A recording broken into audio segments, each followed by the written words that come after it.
See siin on Eesti Filmimuuseum.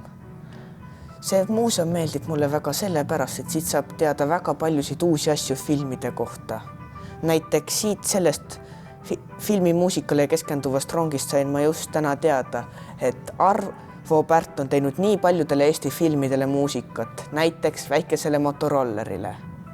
Lisaks on siin ka green screen, kus saab panna ennast erinevatesse olukordadesse, näiteks Jalta konverentsi või mingisse kuulsasse filmi, näiteks Vallatud kurvid.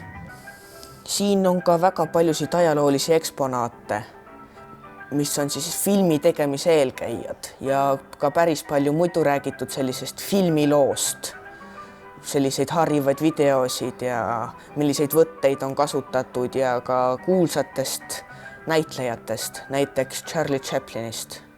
Siin on ka kostüümi garderoob, kus sa saad panna ennast riidesse nagu mingisuguse kuulsa filmi tegelane.